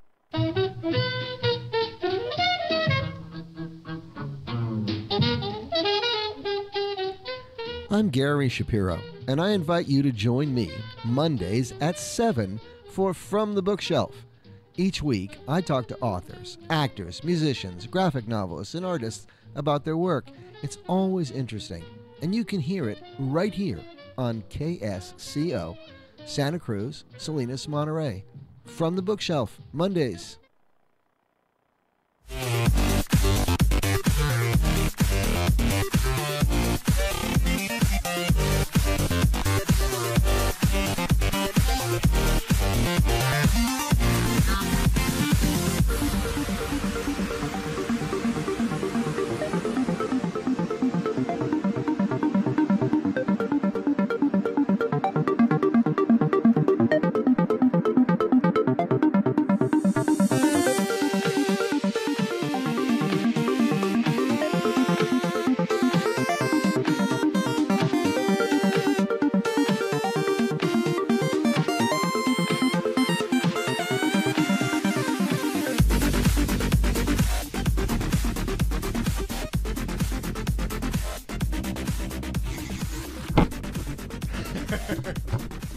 I was going to say something totally dumb. Whatever. Welcome back to the Veteran Take Charge Radio Show.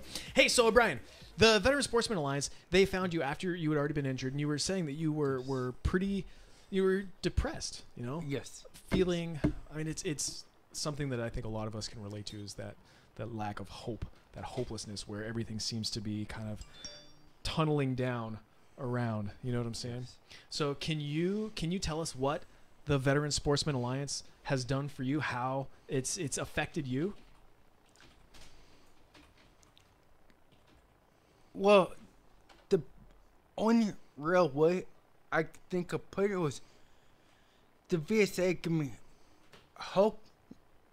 Yeah, I want to say hope. I sat there and thought I can't do anything.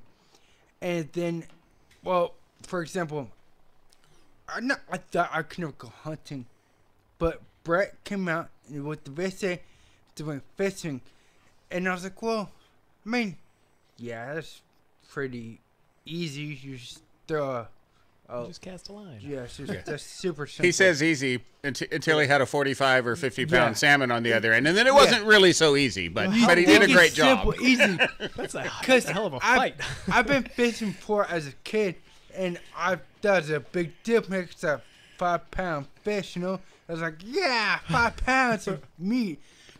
But then I actually went fishing. It was Brett and caught a 200-300-pound fish. It's huge.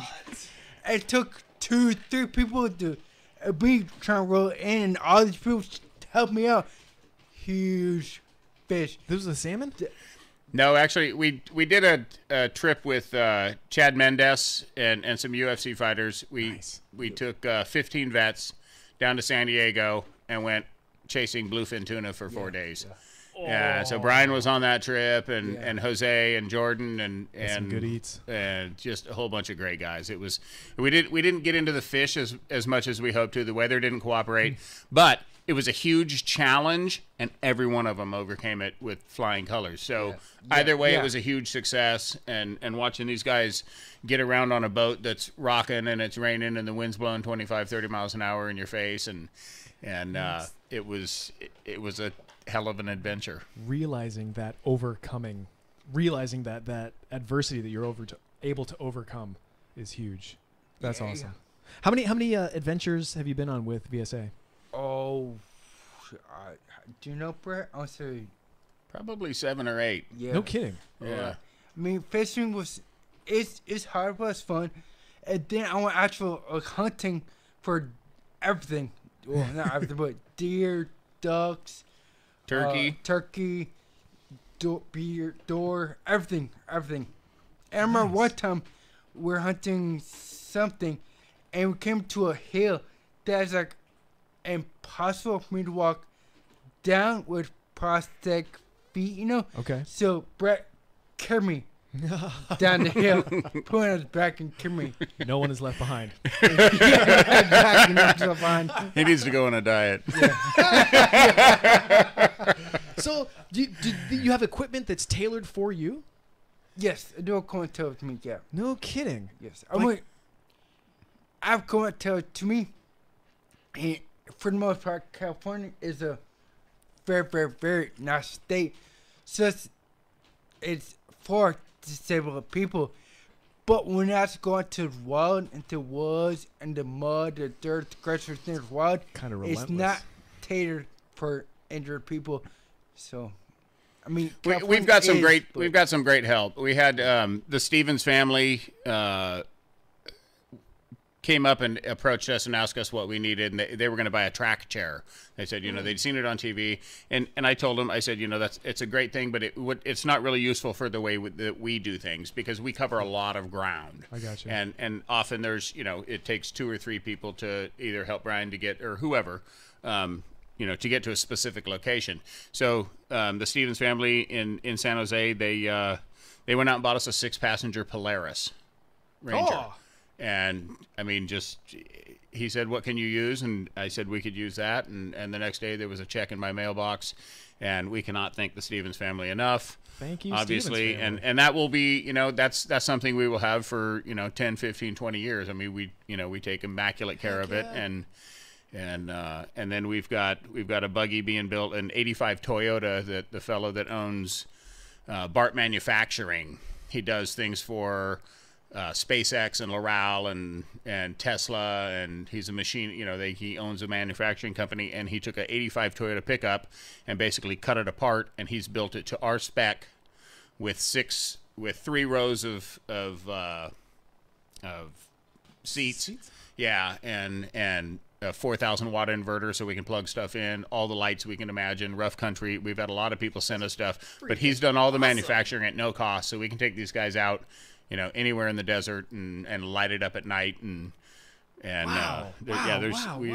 we're pretty fortunate that we've got some great people coming on board, and people that have been on board from the beginning. Loophole Optics, Savage Arms, Thompson Center, Vortex Optics, all the stuff that these guys use on the hunt.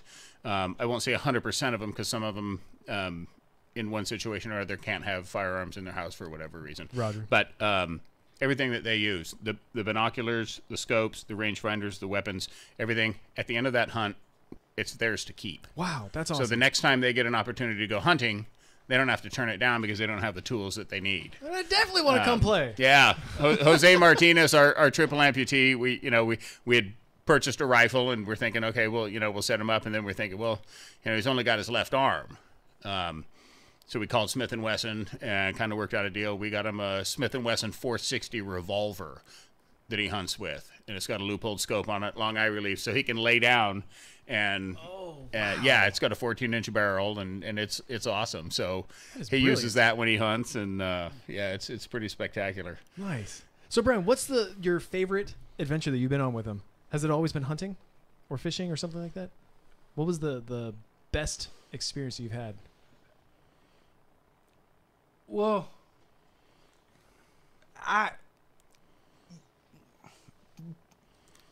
Every so experience fun. is awesome. Hard to answer that question. He had a lot of fun at the NHRA Dragster Yeah. event, where he got to sit in a brand new shiny red Corvette, which is his favorite Oh, car. yeah. And That was some fun. yeah, he's going to have a lot of fun. We're in the midst of building a 1967 Mustang with all the hand controls and stuff for the disabled guys. And for those that are capable of driving, we're going to allow them to drive the car on the track at Sonoma and Laguna Seca and what have you. It's being built at Hot Rod Service Company in Campbell. And it's going to be a blast. Wow, no kidding. So you guys are doing more than just taking people hunting and fishing. Anything we can do to get them out of the house, out of the hospital, and return some normalcy, so to speak. It's not just hunting and fishing that we do. Yeah. It's anything that'll get them out of the house, get them out of the hospital, put a smile on their face, let them forget their worries for a little while, and show them, refuse to be broken and question everything. If they say you can't walk, get up and walk. If they say you can't go hunting, let's go hunting. If they say you can't drive a car, there's living proof. You just go and you stay at it, and then you drive a car. Totally. So there really is and no these guys are him and I keep talking about him and Jose because we've had a lot of interaction. But he's a double amputee. He has no special gizmos in his car to drive. Right? Jose, triple amputee. He has no special gizmos in his car to drive. Overcoming adversity. He has overcome it Straight up. and capitalize on boom, take care of it. Wow. So you guys are doing a whole heck of a lot. A lot. We're trying, yeah, and we're expanding. We hope to grow every year and learn new things. Mm-hmm. If there's an avenue we haven't been down, that will help these guys. And if they ask us, or tell us, hey, it'd be nice if we could do this, or if Brian or one of the other guys came and said, hey, my buddy Bob that I served with, he would like to do X, Y, or Z, and it's not something we do, then we'll look into it, make sure it's safe, make sure we can do it, and let's make it happen. So now another thing we were talking about offline was where you guys are located geographically, and it's not just right here. No, we're based in Cupertino, and we have a chapter in Oregon, Arizona, Nevada, Texas, and Tennessee. And so, yeah. So let's say that our battle buddy Robert Kowalski wants to open up his own chapter in Ohio. That would be something. So we haven't had, we don't pressure to open anywhere. It's all kind of been, one of the guys comes in, goes through the program, says, hey, I like what you're doing, and then we see if it'll fit. So we're not pushing expansion because we would rather be quality over quantity. Oh, yes. I agree 100%. If we can't, if it's something that doesn't fit taking care of the vets, then we're not going to do it. It's got to be a perfect fit, and everybody's got to be on the same page. But if it's something we could explore, if he wants to contact us, he can go to our website and contact us, or our Facebook page. Send me a private message, and let's start a conversation. For sure. Obviously, we're not opposed to it. It's just got to be a perfect fit. I hear that. What you're basically talking about is similar to franchising in the business world, but it's a non-profit version of creating a franchise, basically, right? And so you always have to know the person that you're going to let open a franchise because they have to represent your brand. Robert, he's a pretty great guy. He's a disabled Air Force vet, and you guys should definitely communicate. Robert, you need to get a hold of these guys if you're interested in figuring out a way to start this up in Ohio. He's a hard charger. I'm sure he will. Yeah. Step one is always everything. Anyone who says they have military service, step one is always send us your DD-214. For sure. And then we run it up the flagpole with some of the guys that are well connected and make sure everybody's who they say they are. And shockingly, not everybody is who they say they are. It's really important to get the. It's funny how important the vetting process is. For someone doing what you're doing, you need to vet every person coming through. We've had people on the radio show that were not who they said they were. Yeah. Luckily they were all veterans, but some of them did not reach the level at which, we booked the interview, having them, thinking they're at We've this had level, several and then people they weren't, we've had several people who want to come in and do fundraising or do this, that, and the other thing, and then, we run them through John up in Oregon or CJ or, our Navy guys. We run them through Tyler and comes back and, it was a good story. Yeah, it was a good story, but. So now you guys are also doing stuff. Let's talk about Bass Pro Shop real quick. You guys are. That's how I came across you all. I saw there was some flyers and stuff, and I thought, oh, veteran sport. You had me sold at veterans. Tell me more. So Bass Pro Shops has been Bass Pro Shops locally here in San Jose has been absolutely amazing from day one. Nice. Even before they opened, we were part of their flag raising ceremony. Oh, no kidding. We were part of their grand opening ceremony, and they have jumped in with both feet and welcomed us with open arms and anything we asked for. I mean, we're there anytime we want. We can set up booths and come in, and they really have stepped up to the plate. Good. And joined the community. And you guys have an employment yes, avenue if you of approach? Yeah, so last week we did an adventure or an event with them where they did veteran hiring. So we had anybody that was a veteran could come down and fill out the application, have lunch with us and Bass Pro Shops, and go right to the front of the line. Nice. So if you are a veteran, you live in the Bay Area, you love the outdoors, you want to work at Bass Pro Shops, which is a great opportunity right now because, as most people know, they just bought Cabela's, so there's a lot of room for growth. Word. So if it's something that tickles your fancy, you should run down to Bass Pro Shops, fill out an application, tell them you heard about it on the radio, on KSCO, and go right to the front of the line. Nice. I love what I'm hearing because the Veteran Sportsman Alliance is more than just doing sporting stuff.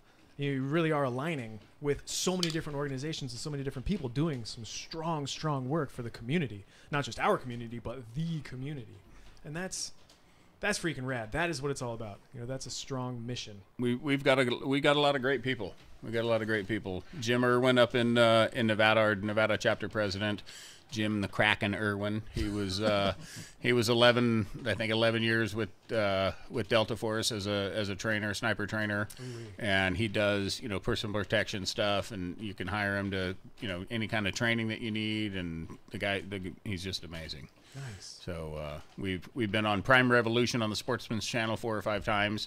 They've come out and filmed some events for us and some hunting adventures and nice. Great supporters of what we do. And yeah, there's too many people to thank. I mean the little guys as well as the big guys. Everybody, Mike over here at True Olive Connection, and it's been an adventure, and it's been a good one so far. You have a thick network. You have a very thick network of some very strong key players. How do you find these people? Or how do they find you? Just by chance, basically. No kidding. Our Oregon chapter president came to us he was the second recipient for the 2nd annual buck and boar hunt, and came down and liked what he saw and was impressed. And he said, if you ever want to do anything in Oregon, let us know, let me know. And one thing led to another, and Oregon formed. Yeah, no. And, we did a hunt in Arizona at Dunton Ranch, North Fort Rock. We did a hunt with Jose. Was our first hunt out there, and it was gold from the get-go. And a friend of mine that I went to school with, Sheila Martin, she was like, okay, if we want to do Arizona, let's do Arizona. So we kicked off Arizona, and one thing leads to another, and it's all good people doing it for the right reasons. Definitely. Well, we're supposed to be having a phone call in the near future. I will. I'll get CJ on board here. I would love to talk to CJ for a couple of different reasons. Medics, man. CJ is a good man. He spent many years in Special Forces as a medic. He's one of the chief medic guys that goes around for like the Spartan races and stuff. So when he was out here doing the San Jose event, he stayed with us, and Nice. And he had a good day out there at that event, and then we all had dinner and went and got tattoos, and we all got our new VSA tattoos. Oh my god! That was like the big unveil just now. That was the unveil. Let me see that again. You gotta show the camera. That's awesome. Oh wow. Yes. Where's the camera? So yeah, it was a good night. And CJ's a hell of a guy, and he's one of our ambassadors, and he knows the ropes. He knows the ropes with all the stuff that goes on, and we're blessed. We're truly blessed. Brian, you got a VSA tattoo? No. Not yet. Keyword is yet. We're gonna have to talk to Jennifer about that. Good luck. Man. I'm just loving everything that I'm hearing, because again, coming from that place of hopelessness, coming from the place of depression, coming from the place of all things are lost. Because after challenge, after a traumatic event, the rest of the world just kind of shuts down. After a traumatic event, everything has changed and shifted. Everything has. And so being able to either take the steps or meet the people to pull out of that situation, or be pulled out of that situation, is important. It's huge. And you found this network. This network is here for all of us to do exactly that, and it's strong work. It's really, really, really strong work, and I'm pumped and excited. So this is the Veterans Take Charge Radio Show. We got one commercial break left, and we'll hopefully have a couple of phone calls. We'll talk about some CBDs that are available and are doing some really good things for post-traumatic stress, TBI, inflammation as a whole, and also hopefully get on the horn with a Delta Force medic. Yeah! This is the Veterans Take Charge Radio Show. We'll be right back.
Mondays on MeTV. You know where you are? Hit the trail on the Big Valley. Get on your horse and ride out. Then ride out with Marshall Dillon. I'm headed for Dodge if you want to ride along. In Gunsmoke. Later, spend some time on the Ponderosa with Bonanza. Sound like a rifle shot. And head over to North Fork with Lucas McCain, the rifleman. Now you watch this and you mark it well. MeTV is only on KYMB Channel 27.1 and Comcast Cable Channel 19.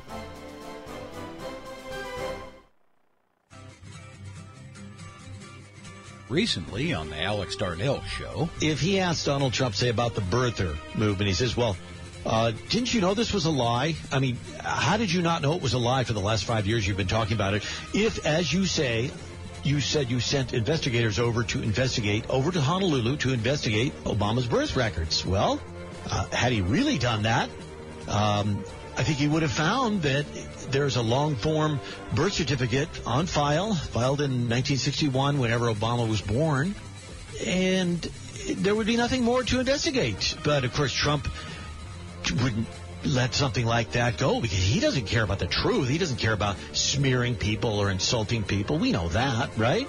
He doesn't care about the truth. He only cares about his political agenda. Don't miss KSCO presents Alex Darnell every Monday from 2 to 4 on KSCO.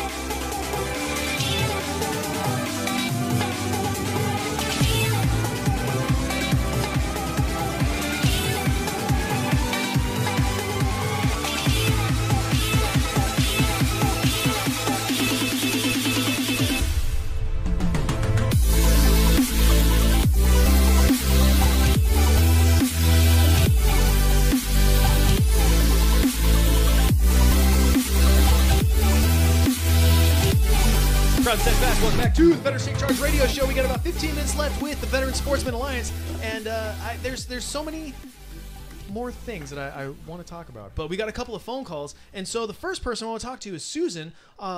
Mike, your wife. That's my wife. Thank you very much, Susan. Welcome to the Veteran State Charge Radio Show. Oh, thank you so much for having us. And hi, Brett. We're excited that you guys are talking to our tribe. We have some really wonderful things that we're trying to collaborate on together. And it sounds like you're doing a really good job, more than just the rubs, but also with like these CBDs. Yes, so we have a fantastic store for all kinds of foodies, but we also are really doing some tremendous care for people that are having problems with whether they're having pain, or anxiety, sleeplessness, all kinds of really great choices that they can have instead of just straight prescriptions. Instead of pharmaceuticals. Yes. Yeah. Now I'm looking at a flyer right now for something that you guys are responsible for. It's called mobility? Yes, so Presta in Spanish means mobility. And so we feel that the CBD is helping people regain strength and mobility based on pain management and allowing them to have the options for choices they hadn't been, or they might have been restricted to quite some time ago, whether they have anxiety and they don't want to leave the home, or they have pain in their back or their legs from some type of trauma, or even nerve damage from, a birth or an accident.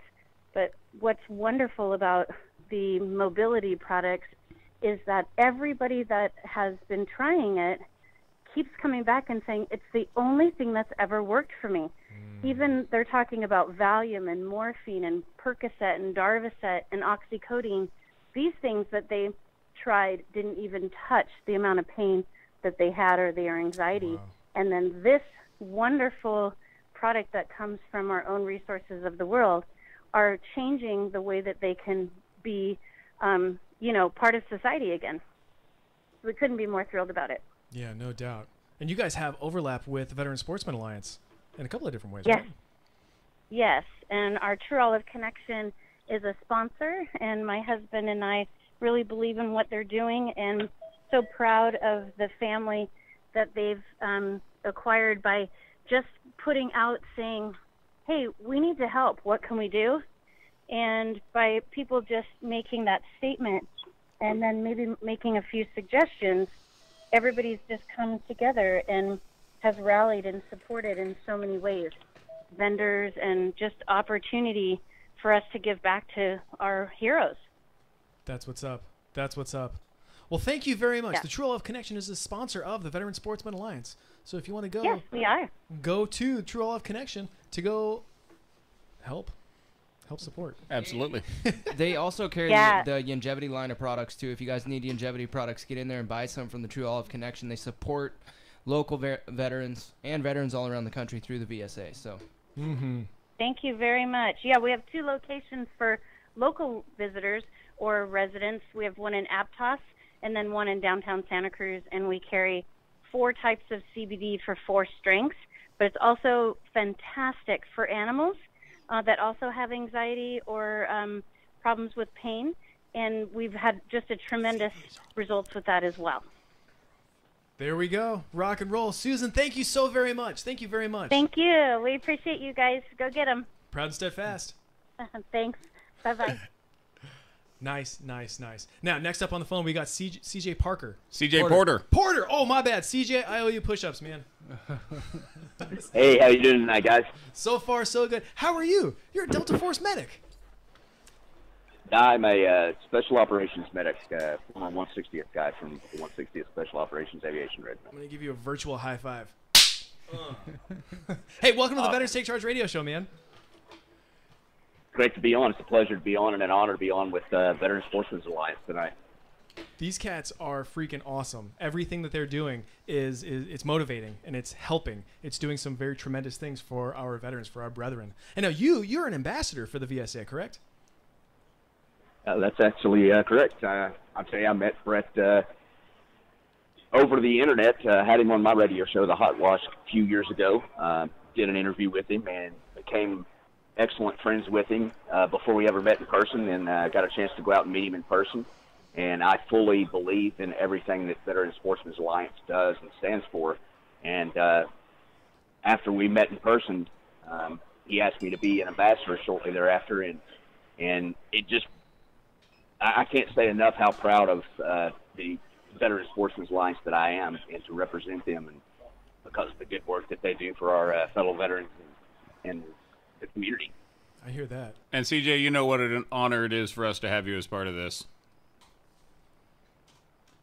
I definitely can't find a better group of individuals to be involved with, and the passion that Brett and his family have for our veterans is completely unmatchable by any other organization that I've ever witnessed. That's for sure. I hear that. Everything that we've been told and everything that I've experienced just from being in the same room with these gentlemen, it's strong. It's very strong. And CJ, I think that we should keep in contact, because I foresee an entire broadcast with you being a special operations medic with the 160th, and I mean everything that you've done, I would love to know more about. But for the time being, let's talk a little bit more about the Veteran Sportsman Alliance. What, with your initial introduction to Brett and to the Veteran Sportsman Alliance, how has being a part of this impacted you and your personal journey? Well, I'll tell you, every veteran, I don't have to explain that to you, but for our listeners who might not know, every veteran wants that piece of. Oh man, CJ, your reception's kind of choppy. Let me get back over here. Can you hear me better now? Sorta, kinda. Let me see. How about now? Can you hear That me now? sounds good. Shoot a new Verizon commercial. Can you hear me now? Go ahead. Yeah, keep going. Okay, so I think first and foremost, I don't have to explain it to you guys, but for those who might not know, everyone's looking for that sense of belonging of the military. That's one of the biggest things that they miss, is having a community. Bad connection. Man. Being a part of. Stop moving around, CJ. We lost connection again. He's absolutely right, though. I mean, really, we're a part of a unit, we're a part of a team, and we get out, and that's gone, and we're alone, We're the But that's lone survivor. Where the VSA really fills in the gaps. I mean, That's you guys kind are of a the gap we're safety- trying to fill in. You guys are the safety net, you know. CJ, I hope you can call back on a landline or something with a little bit of better reception. He is calling back in right now. He is calling back in? Stroop's going to try and put him through. Okay, let's continue We'll pick on it back up in a second. with CJ. I think we're good to go with CJ, and then we have another phone call on the line too. But we'll get to him in a little bit. Okay. You guys got me back on? 7 mics. We got 7 mics. 7 minutes. Last thing we heard was that we're all looking for that sense of belonging. When when you take the warrior out of the war, there's that existential vacuum, and I think that's where you were leading into. Yeah, absolutely. That sense of belonging and having that purpose is what we're all looking for. And with Veteran Sportsmen's Alliance, I definitely get that sense of belonging and that purpose because I get to take part in improving the lives of my fellow brothers and sisters, veterans' lives. And knowing that I can improve their mental health because I've fought my own demons and being able to reach out and say, hey, I've been where you've been before. I know where you've been. Let me help you. Take my hand, take my shoulder, and let me be a part of your journey to happiness again. It's an amazing thing. Yes. You are absolutely right, man. I got a question. CJ, Justin Baker for 75th Rangers. How much of an impact does it have for a spec ops guy? You're our first 160 SOAR guy we've had on air today. How much of a difference does it make coming from an operator to be helping the vets who are from the big Army or the big Marines and not in the Special Forces community? I mean, would you say they look up to spec ops guys? And how does that benefit your way, your method of helping them heal? Well, I think one of the things that is interesting about it is they do trust you automatically, and that's not always a great thing. It's not always the best thing to just trust somebody without earning or making them earn that trust. But they are more willing, knowing that I'm a special operations medic, to open up to me and to say, hey, I do trust you. I'm going to give you a chance to let me hear what you have to say. So I think that's definitely a big difference that I have over any other guy that would have.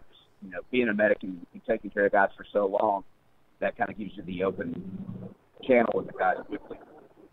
Yeah, and I know that, anytime an 18 Delta shows up on the scene, you feel confident in their skill set, even if you don't know them. Just fine. Oh, thank Yep. God. Definitely. Oh, man. Well, hey, CJ, like I said, man, I think that we should keep in contact. I want to make some connections with you because there's a whole handful of things that I want to talk to you about. Some of the equipment that you've developed, your military experience, and just simply getting you here on the show. So let's do that. I greatly appreciate that. And I just want to throw one good shout out again for Veteran Sportsmen's Alliance. I know you guys had them on the air all night tonight. But, once again, guys, if you know someone who is suffering with post-traumatic stress or suffering with depression or any kind of mental or physical disability, Veteran Sportsmen's Alliance, we have your back. And we collaborate with many other veterans organizations that care about the well-being of our veterans who have fought and died for our freedom. And we're there for you. So don't hesitate to reach out to us because we will definitely make a difference and do anything we can to take care of our veterans, brothers and sisters. Well said. Hey, will you throw out your radio show name and where they can find you if they want to tune in? And also, he's part of the medical supply company, right? No. John okay. in Oregon is. Okay, yeah. Tell them where they can find your radio show. Yeah, if you look on iTunes, it's The Hot Wash with CJ, or you can find it on Blog Talk Radio. All you have to do is search on Google, just The Hot Wash with CJ, and it'll pop up. They are available for download on iTunes, and look forward to talking to you guys again for sure. Absolutely. Yeah. Let's do some cross-marketing on each other's broadcasts. We'd definitely love to have you work with you. That'd be great. Proud Steadfast, CJ, thank you very much for being a part of the show, man. I look forward to talking to you again. Hey, God bless, guys. Not talkers, don't quit. Thank you, CJ. Doors open. Hope to come home and see you on the couch. Absolutely, brother. Hey, so we got a couple more phone calls, but before that, let's throw out some contact information. How can we get a hold of the Veteran Sportsman Alliance? You can get a hold of us through our website at veteransportsmanalliance.org. We'll push all this stuff out through Facebook. Fantastic. You can reach us on Facebook at facebook.com/VSAUSA. And on Instagram, it's VSA _ I should know this off the top of my head, but we have jobs. Yeah. Right? So do we. We'll push all this stuff out through Facebook once we get this stuff. Once we have all this stuff. So www.veteranssportsmanalliance.org. Correct. And then look them up on Instagram. Facebook. Instagram is VSA _ USA. And like I say, we've got a lot of great people. The folks up at Richmond Rod and Gun Club, Chris Nessinger, all of our people in Arizona, Sheila, and I hope you're all watching over there, Sheila and Paul and the Dunton Ranch and Brian and Jose and all of our vets. I mean, if you have any questions, I'll put you in contact with our veterans, and then they can tell you whether we're worthy or not. Out freaking standing. You guys sound awesome. Your organization sounds awesome. It's one of the best interviews we've ever done, and the organization that you're building, the different things that you do for veterans, and the fact that you give them the equipment after the mission is over. I mean, that's about as good as it gets. Again, awesome. we build it. You know, we said from early on, if we're going to do it, we're going to do it the same way we would do anybody in our family that was in the military, and we're trying to stick to that. So, hey, we got about 1 minute. Should we try and take this phone call? No. Okay. Well, with that being said, this is the Veterans Take Charge radio show. We're in studio right now with the Veteran Sportsman Alliance, Brett Johnson and Brian Christopher. I am so jazzed that you guys were here, and I am so very much looking forward to the next time you guys get to come back and having you guys back on the radio Fantastic. show. Meeting all of personnel just like CJ. And anybody I forgot, I love you guys. We cannot do it without you. Thank you very much. And then the last thing before we leave, I want to present you with our challenge coin. Thank you so One for much. you. I love getting coined. David and Gonzalez. Thank you. Thank you. David and Gonzalez, So- call in next week, man. Hit us up on You're Facebook. welcome back anytime. Oh my gosh, these coins are freaking rad. Gentlemen, Welcome to the family. thank you very much. We're Thank in. you very, very much. Don't forget to like our Facebook page, Veterans Take Charge Radio Show on Facebook. Next week, David Toombs, he's going to be on the radio show. His son took his own life on VA property, and we're going to share that story and the importance of quality care. This is the Veterans Take Charge Radio Show. Come back next week.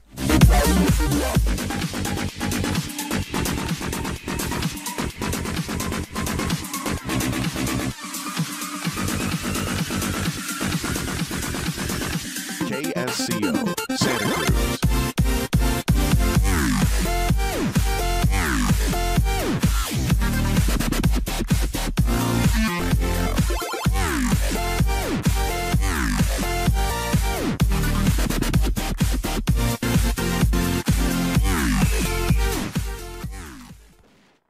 CBS News, I'm Pam Coulter.